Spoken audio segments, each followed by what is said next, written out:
नमस्कार दोस्तों, स्वागत है यूट्यूब चैनल यश के तूफानी में। पहला वीडियो डाला था जो लेखपाल के कार्यों से संबंधित था, उसको नहीं देखा हो तो इसको देख लेना ज़रूर।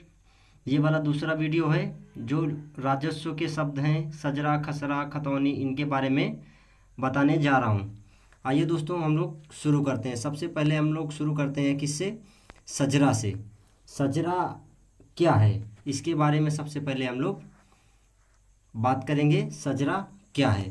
सजरा गांव का नक्शा होता है जिसे छोटे छोटे टुकड़ों में बांट दिया जाता है। इस तरीके से छोटे छोटे टुकड़ों में बांट दिया जाता है, जिन्हें हम लोग छोटे छोटे पट्टियाँ बोलते हैं, जिनमें क्या किया जाता है, संख्या दे दिया जाता है।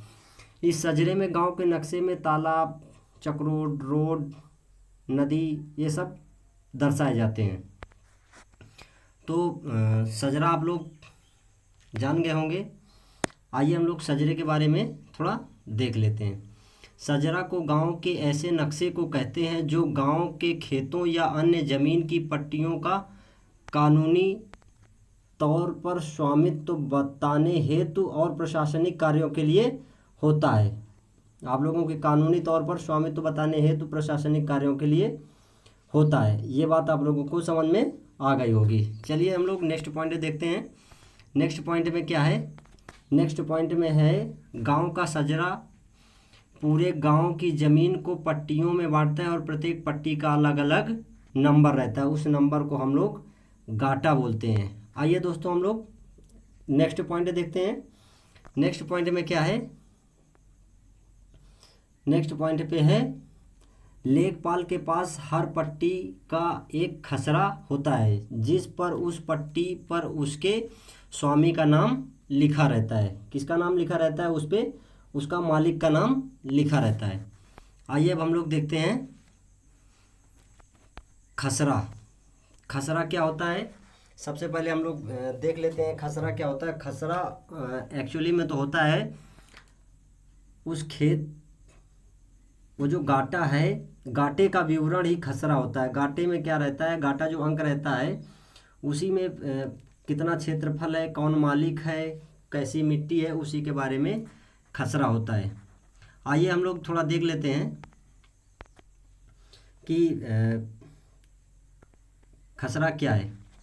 खसरे के बारे में अगर हम बात करें तो खसरा कृषि संबंधी कानूनी दस्तावेज है। क्या है? दस्तावेज, कृषि संबंधी कानूनी दस्तावेज है जो स्वयं अधिकार अभिलेख नहीं है। सजरे के साथ ही खसरे का प्रयोग किया जाता है। ये आप लोग समझ में गए होंगे। जब सजरा होगा तभी खसरा का प्रयोग होगा। आइए अब हम लोग दूसरा नेक्स्ट पॉइंट देखते हैं।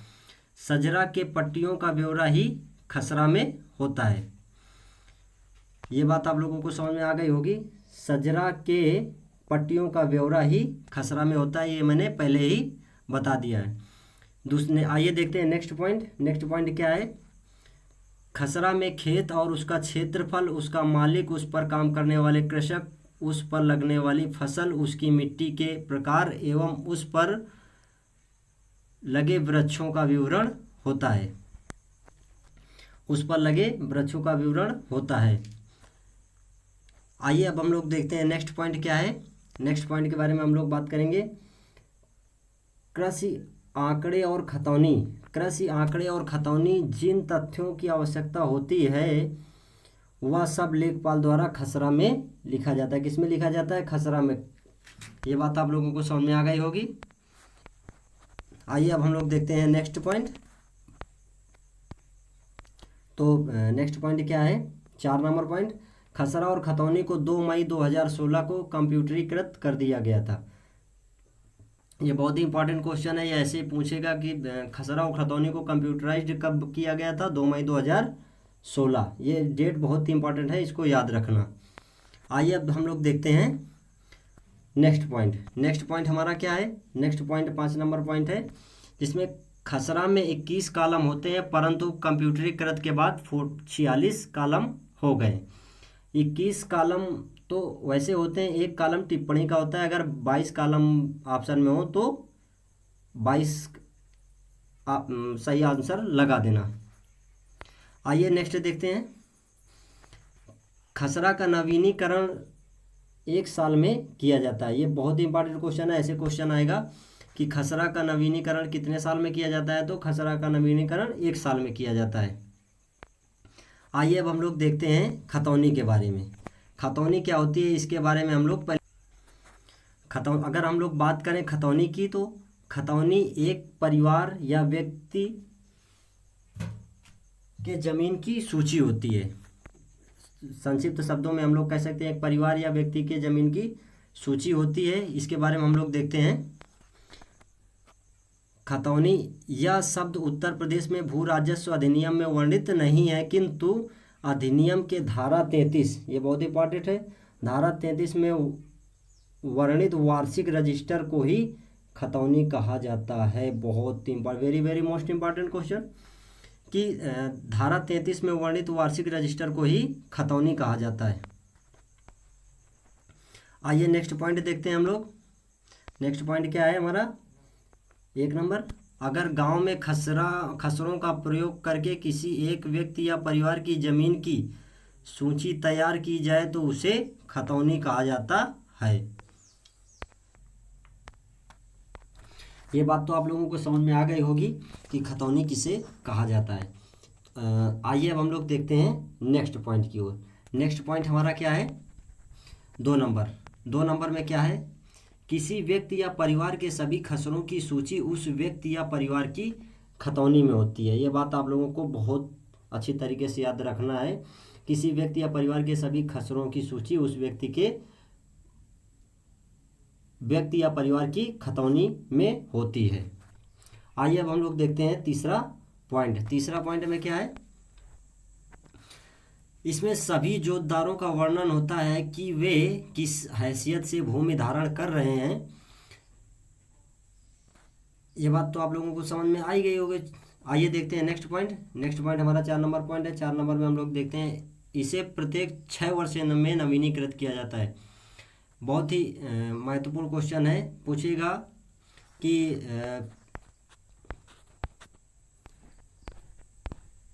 ऐसे पूछेगा कि खतौनी को कितने साल में नवीनीकृत किया जाता है? 6 वर्ष में।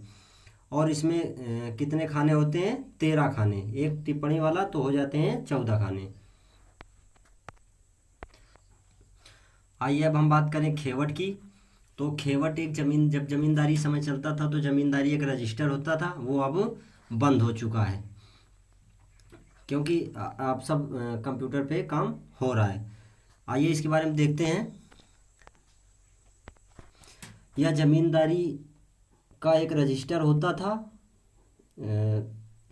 ये तो आप लोग पहले ही देख चुके। अब इसके बारे में आगे देखते हैं। इसमें देखते हैं 1 नंबर पॉइंट। 1 नंबर पॉइंट में देखते हैं उत्तर प्रदेश जमींदारी उन्मूलन एवं भूमि सुधार अधिनियम 1950, भूमि सुधार अधिनियम 1950 के लागू होने के पूर्व प्रत्येक गांव के लिए 2 अधिकार अभिलेख होते थे। एक खेवत होता था और दूसरा खतौनी होता था। ये बात आप लोगों को समझ में आ गई होगी। खेवत और खतौनी पहले 2 होते थे, परंतु अब क्या है, खतौनी अभी भी लागू है और खेवट ख़त्म कर दिया गया है। खतौनी अभी भी लागू है परंतु खेवट समाप्त हो चुका है, क्योंकि खेवट जमींदार और जमींदारों से संबंधित रजिस्टर था, इसलिए इसे जमींदारी उन्मूलन के बाद बंद कर दिया गया। आइए अब हम लोग देखते हैं क्या, हम लोग अब देखते हैं दिनचर्या बही। दिनचर्या बही को हम लोग डायरी भी बोलते हैं। क्या बोलते हैं? डायरी। दिनचर्या बही को हम लोग डायरी भी कहते हैं, जो लेखपाल अपने पास ही रखता है। लैंड रिकॉर्ड्स मैनुअल के पैरा 47 के अनुसार लेखपाल अपने हलके के लिए एक डायरी रखेगा। नेक्स्ट पॉइंट देखते हैं। डायरी एक ऐसा रजिस्टर है जिसमें लेखपाल के कर्तव्यों का दिन प्रतिदिन के कार्यों का वर्णन लिखा जाता है। बात समझ में आ गई होगी। लेखपाल अपना एक दिन में क्या क्या काम किया, क्या अच्छा था, क्या खराब था, किस गांव का विजिट किया, ये सब अपनी डायरी पे नोट करता है। डायरी में 1 अगस्त से 31 जुलाई तक हुए कार्यों का ब्यौरा उपस्थित होता है। इस बात को आप लोग याद रखिएगा, बहुत इंपॉर्टेंट है। डायरी में लेखपाल अपनी डायरी में 1 अगस्त से 31 जुलाई तक का ब्यौरा नोट करके रखता है। अब हम लोग बात करेंगे किसान बही। किसान बही की अगर हम लोग बात करें तो ये किसान के पास होती है, किसान के पास होती है। यह लेखपाल द्वारा तैयार की गई वह दस्तावेजी पुस्तक है जो किसान के पास रहती है। किसान बही पर किसान की खेती, उसका प्रकार, मात्रा, हक, आप लोगों की बात समझ, किसान बही पर किसान की खेती, कितनी खेती है, वो प्रकार कैसा है, प्रकार का मतलब है कि भूमिदार है कि नहीं है, मात्रा कितनी मात्रा है, और हक किस तरीके से उसने अपना हक जता रखा है, पैतृक है कि कैसे है, खरीदा है उसने। आइए अब हम लोग देखते हैं नेक्स्ट पॉइंट, कौन सा, अधिकार अभिलेख। खसरा व खतौनी के सम्मिलित रूप को ही अधिकार अभिलेख कहते हैं। इस बात को आप लोग याद रखिएगा। दाखिल खारिज, ये बहुत ही महत्वपूर्ण टॉपिक है। दाखिल खारिज की अगर हम लोग बात करेंगे कि दाखिल खारिज क्या है। दाखिल खारिज क्या होता है, एक व्यक्ति अपनी ज़मीन को जब दूसरे को बेचता है तो नाम परिवर्तन, वो जो व्यक्ति खरीदता है उसका नाम उसमें चेंज होता है, उसी को हम लोग दाखिल खारिज बोलते हैं। इसके बारे में हम लोग थोड़ा देख लेते हैं। दाखिल खारिज का अर्थ होता है वार्षिक रजिस्टर, अर्थात खतौनी में जोतदार के नाम में परिवर्तन क्या कहलाता है, दाखिल खारिज। आइए इसका 1 नंबर पॉइंट देख लेते हैं। जब कभी भूमि के कब्जे में परिवर्तन होता है तो दाखिल खारिज की प्रक्रिया की जाती है। बात समझ में आ गई होगी आप लोगों को। देखते हैं हम लोग अब नेक्स्ट पॉइंट। नेक्स्ट पॉइंट क्या है, कृषि वर्ष। ये बहुत ही इंपॉर्टेंट, बहुत ही बार पूछा जाता क्वेश्चन है कि कृषि वर्ष कब से कब तक चलता है। तो कृषि वर्ष हमारा 1 जुलाई से शुरू होता है और 30 जून को समाप्त हो जाता है, जिसे हम फसली वर्ष भी कहते हैं। यहाँ पे थोड़ा सा ये गलत हो गया, पहली वर्ष की जगह फसली वर्ष कर लेना। आइए देखते हैं अब हम लोग नेक्स्ट पॉइंट। नेक्स्ट पॉइंट हमारा क्या है, नेक्स्ट पॉइंट हमारा कौन सा है, गिरदावरी। गिरदावरी के बारे में अगर हम बात करें, किसानों ने अपने खेत के कितने रकबे पर कौन सी फसल की बुआई की है, यह जानकारी लेखपाल द्वारा शासन के दस्तावेज दर्ज कराई जाती है। ये बात आप लोगों को समझ में आ रही होगी, कौन सी फसल किस रकबे पर बोई है, ये लेखपाल दर्ज करेगा। यह रबी और खरीफ की फसल के समय वर्ष में 2 बार तैयार की जाती है। अगर ये क्वेश्चन पूछे कि कितने बार तैयार किया जाता है, तो 2 बार, रबी और खरीफ की फसल के समय। आइए अब हम लोग देखते हैं नेक्स्ट टॉपिक, जामाबंदी। जामाबंदी, इससे क्या, ये क्या है, इसके बारे में हम लोग जामाबंदी, इसमें भूमि से विभिन्न अधिकारों, स्वामित्व का मतलब मालिक, खेती का नवीनतम जानकारी रखी जाती है। मतलब अपडेट, खेती का जो बदलाव हुआ है, किसका नाम चेंज हुआ है, वो सब इसी में जामाबंदी के अंतर्गत ही आता है। आइए अब देखते हैं नेक्स्ट पॉइंट क्या है। नेक्स्ट पॉइंट है, इसे प्रत्येक 5 साल में संशोधित किया जाता है। ये बात आप लोग याद रखें, जामाबंदी कितने साल में संशोधित किया जाता है, 5 साल में। ये बहुत ही आप लोगों के लिए इम्पोर्टेंट क्वेश्चन है, जिसका 1 प्रति लेखपाल रखता है और 1 जिला रिकॉर्ड के रूप में भेजी जाती है। एक किसके पास रहता है, लेखपाल के पास। आइए अब हम लोग दूसरा पॉइंट देखते हैं। दूसरा पॉइंट हमारा है, जामाबंदी लेखपाल तैयार करता है परंतु सत्यापित राजस्व अधिकारी करता है। कौन करता है, राजस्व अधिकारी। क्वेश्चन बहुत इंपॉर्टेंट है कि जामाबंदी को कौन सत्यापित करता है, राजस्व अधिकारी।